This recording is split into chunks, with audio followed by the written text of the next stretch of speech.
Hello everyone! I'm Teacher Karen and I will be your English teacher for today. We are on Quarter 3, Week 6, Day 2. And our topic for today is about biases and prejudices. Our objective is to differentiate biases from prejudices. So are you ready to listen? Perfect! Let's proceed. First, I want you to observe this picture. What have you noticed with it? Good. It's about a female applicant who's being interviewed. So do you think she will be hired? Correct. There's a possibility that she won't be hired. Why? Because the interviewer is thinking that the female applicant is still a child who's playing a doll. How about this one? Great. It's about an individual who does not belong to a group. The first image I've presented shows an example of bias, while the other picture shows an example of prejudice. So let us talk about these two concepts. What is bias?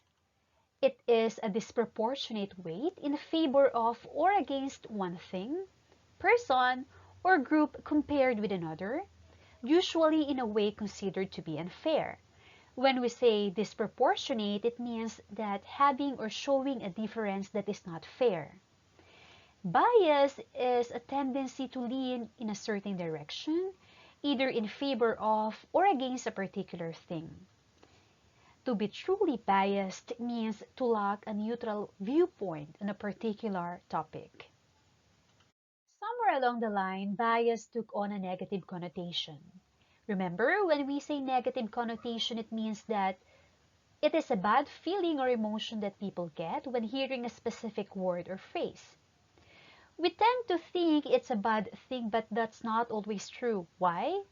If you're biased towards something, then you lean favorably toward it, and you tend to think positively of it.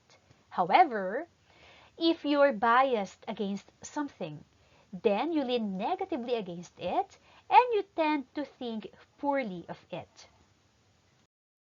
Let's take a look at these sample biased statements. Number 1. Female teachers give more attention to girls. Number 2. My classmate won the contest because one of the judges is her father.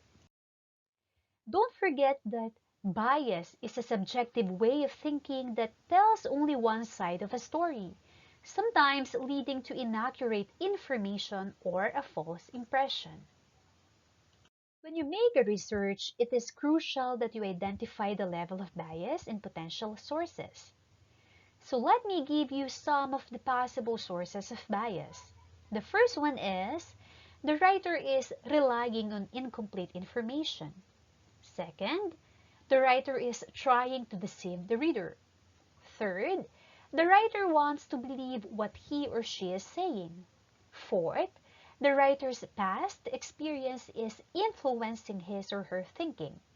And the fifth one is the writer is trying to persuade the reader. Did you get it? So let's proceed to the next concept. This time, we will talk about prejudices. What is prejudice? It is a baseless and often negative preconception or attitude toward members of a group.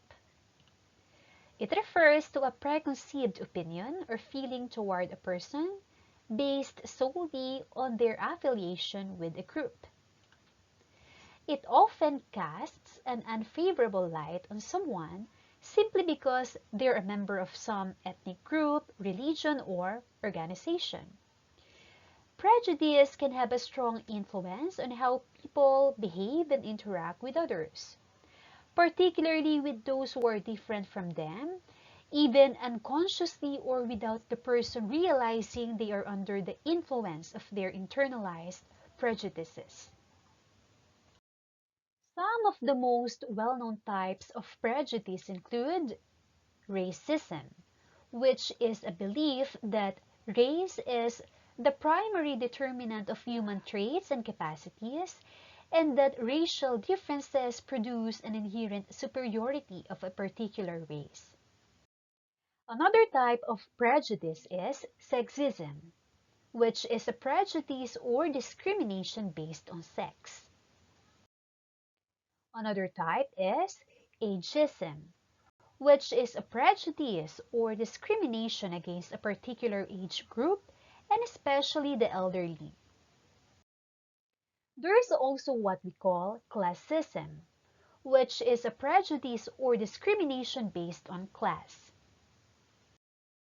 Another type of prejudice is homophobia, which is irrational fear of or discrimination against homosexuality or homosexuals.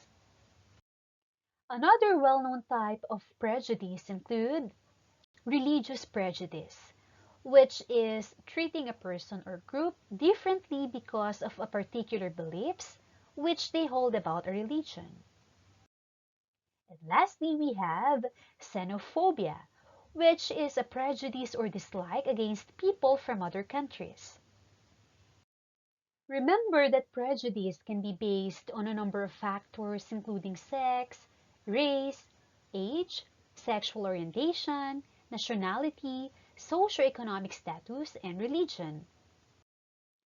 Here are some examples of prejudices. Number 1. It is sometimes assumed that someone who is physically disabled is also mentally disabled. And number 2, not serving someone in a restaurant or retail store because of their color of skin or race. Let's have another activity.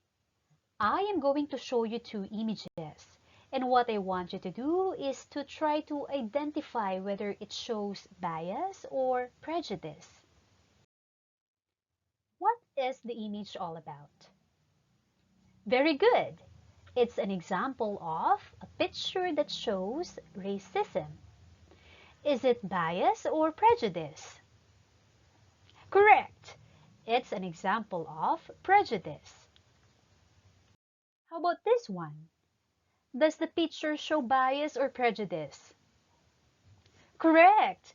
This picture shows an example of bias. Let's have another activity.